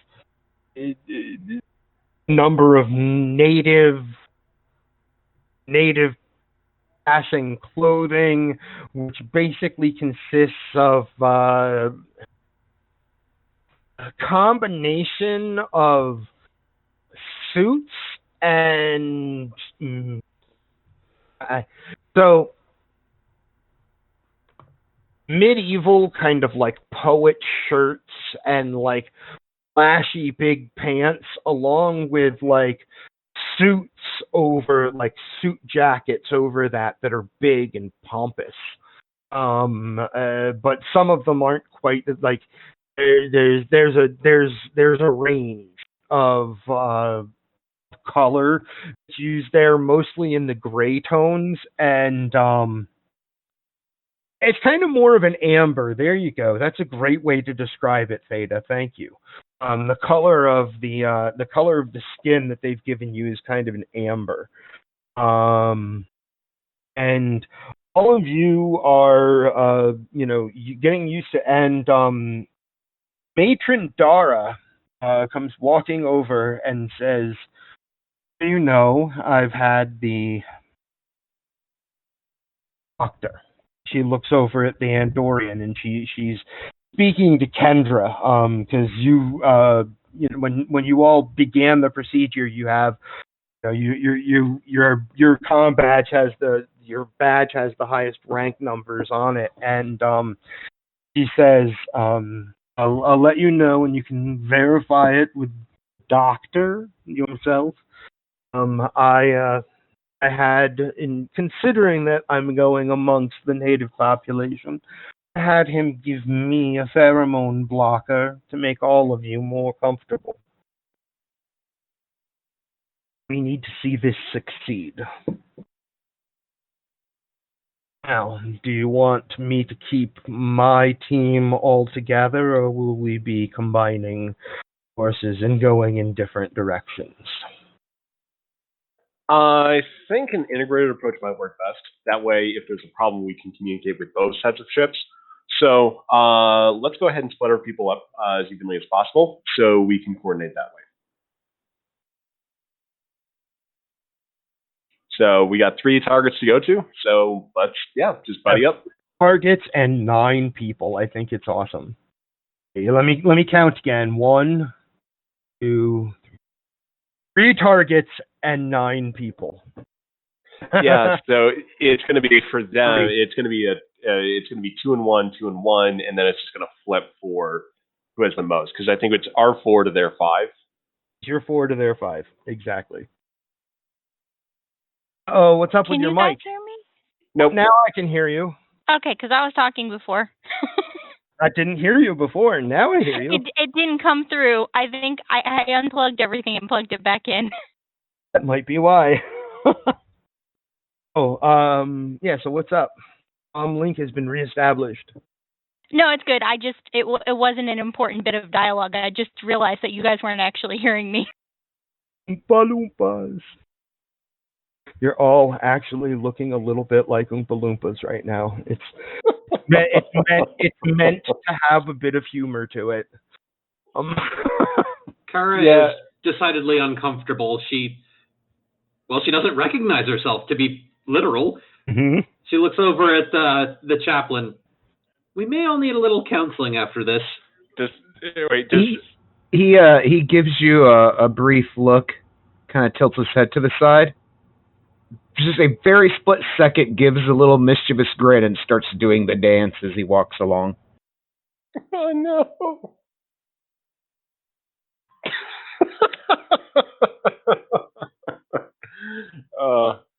I mean, this is either the worst or the best Star Trek episode ever, and I love it. Can't it be both? Oh yeah. I think it's wonderful. I mean, we'll definitely get there if we can get the Tardigrade Pope in this, but he's just going to be standing by on reserve at the bridge with Oakley. You just got the chaplain to make a joke. I think this constitutes the best. Also, real quick, you just said that the Tardigrade in the Pope outfit is sitting on the bridge, right? Oh yeah, and he's also got he's got. So Oakley if someone hails us, they're going to see him. Yes. Very true statement. They will see the tardigrade in a Pope outfit on the bridge. Well, he's just got a bathrobe and he's got a probe stuck to his head. So, I mean, it's for a Federation ship, he might just blend in as just like, oh, it's another alien species bridge officer. So now, let's refresh the 3 leaders that we have. We have the one that has been armed with disruptors, that has a very nationalistic bent, very reminiscent of fascism, throughout history. You have one that is kind of like this hippie sort of philosophy, but it's a different kind of thing. It's kind of like peace through the eradication. Like they want peace. They totally would probably accept peace, but at the current moment, because it's just kind of the way their species works, the one who's kind of like this like hippie-ish leader among them, he's kind of like peace by eliminating all of the not peaceful. And then there was a female leader, and what had I told you guys about her? She was the one who made contact with the Orions, if I remember right. Was that? I do remember she was that the the woman. fascist. Yeah, the fascist then we was had the like woman. then we had one that was sort of the most nominal like good guy, and he was basically sort of like a really extreme gorilla type figure, if I remember correctly. Yes. Huh, good guy.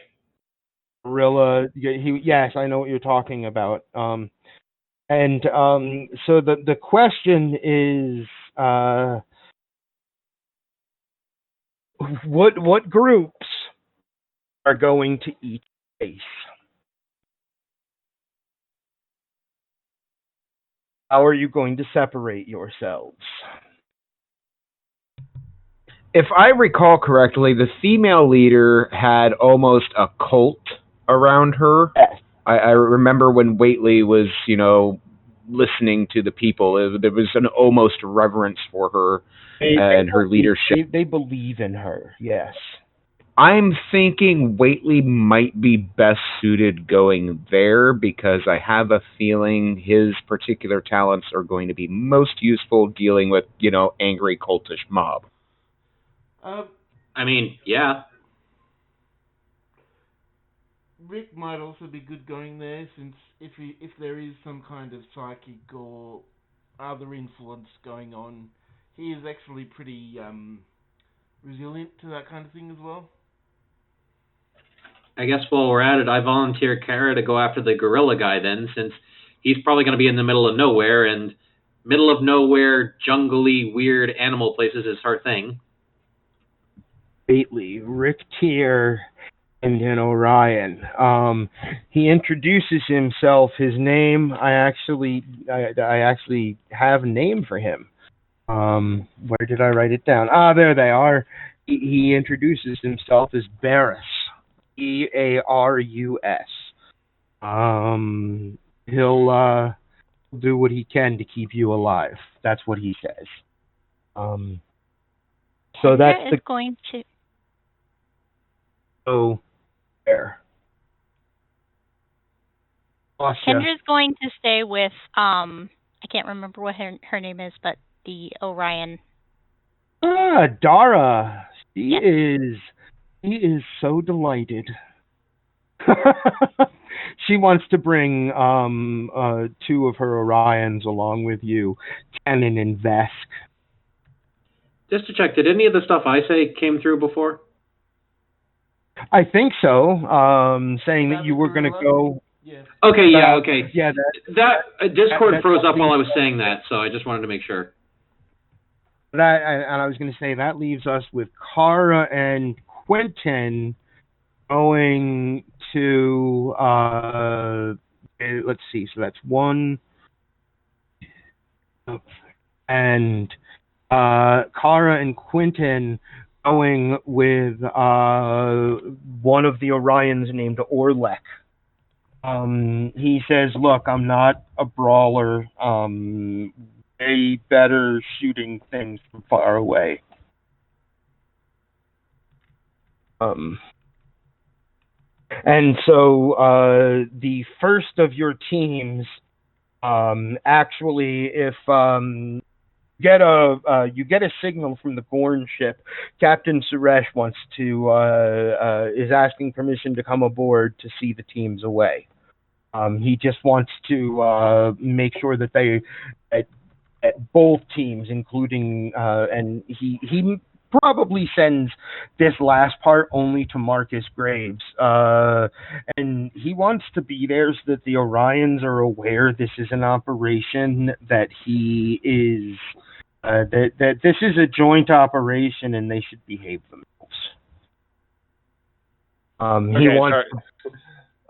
Sorry about that. I was just typing into chat more of the Oompa Loompa Orion I've got going on right now. The Gorn captain is asking to come aboard to be present when the teams beam down so that the Orions recognize that as the commander of this small fleet, it's a joint operation that he is signed off on and is that they should behave themselves. Righto. Okay, so he is there when your teams beam off of the ship. Now, the first of the teams that we see appear on the planet is Quentin, Ara, and an Orion named Orlek. Indeed, appearing not exactly like a dense, overgrown jungle. It's not exactly a jungle. It's more of a thick forest. Orlek, the color shirt he is wearing actually is kind of like a red-brown color, for sure. And the jungle is more of like it's a thick forest in some directions, and in one primary direction, there's a large area of grassland that would remind you of Lion King. Like when you look out over it, the sun is actually pretty high up in the sky. Like the star of this system is, very visible up there in the sky, and you just hear the sounds of life echoing across this big area of plains, and your tricorders and geographical locators, etc., are telling you that the city the city that you're beaming in close to, which seems to be a city that is centered around a large monument that takes up 2 blocks. There's a city that surrounds a large monument, and you're about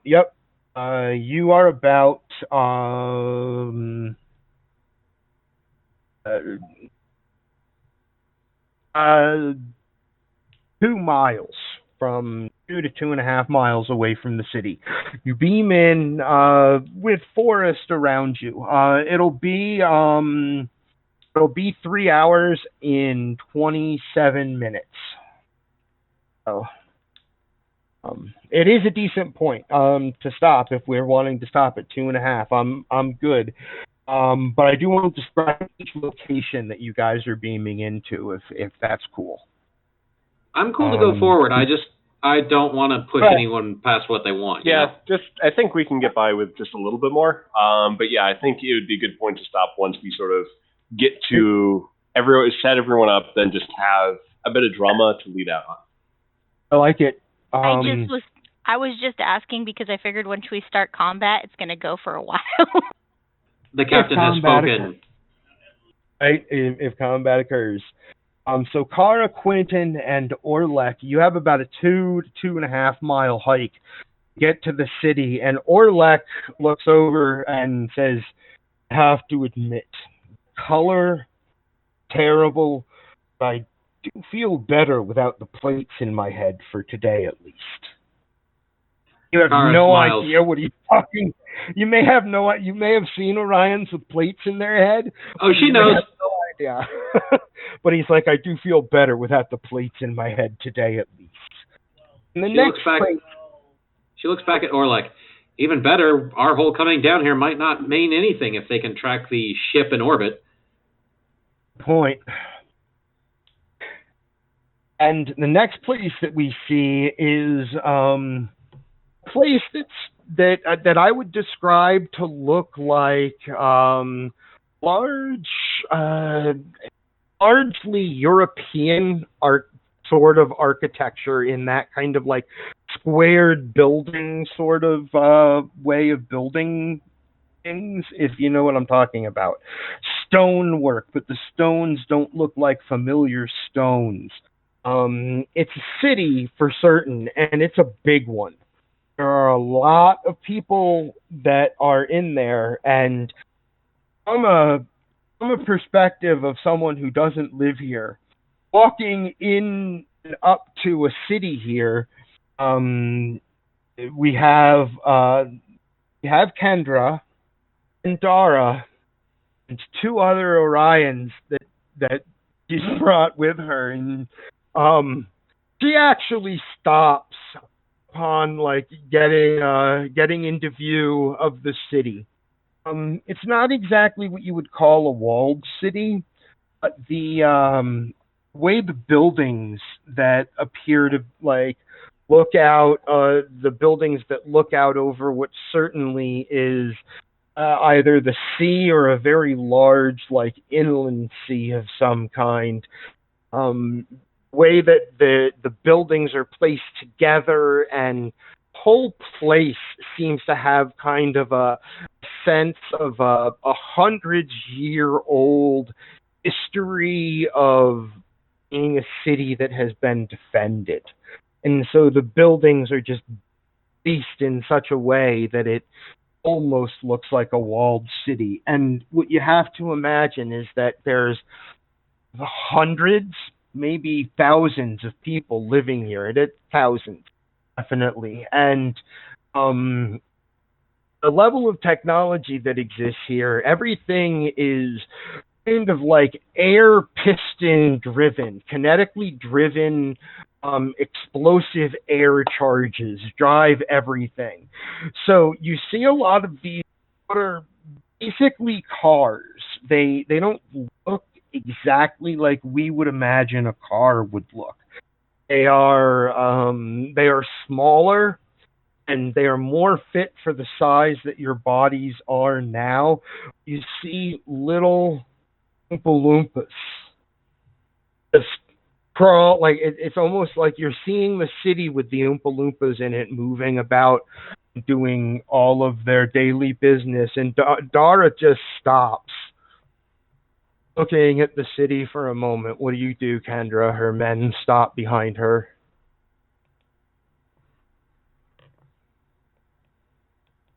Do Kendra? Muted.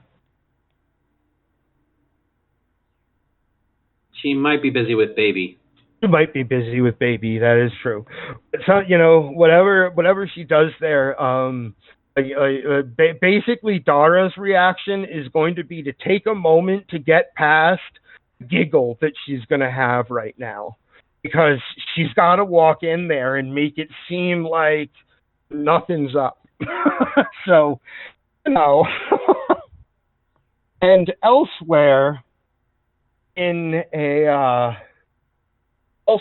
a very, very opulent setting. Imagine multi-layer, not just stonework, but beautiful stonework that has mosaics and paintings and colored glass swirled about and into it.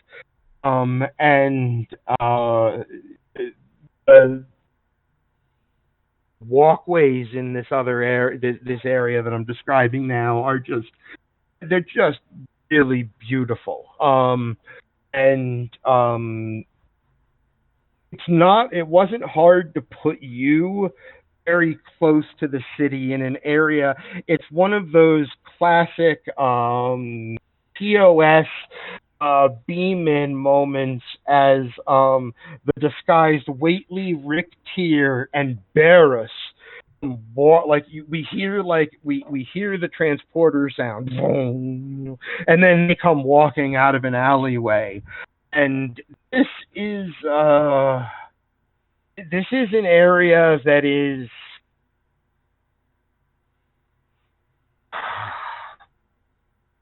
you can immediately see what she looks like. She's probably very classically beautiful by these people's standards. Oh, feel better, Kendra. Absolutely. We're We're right here describing the last parts, and just feel better, rest well. Um, the So for Whaley, Rick, and Barris, the the woman that obviously everyone in this area believes in is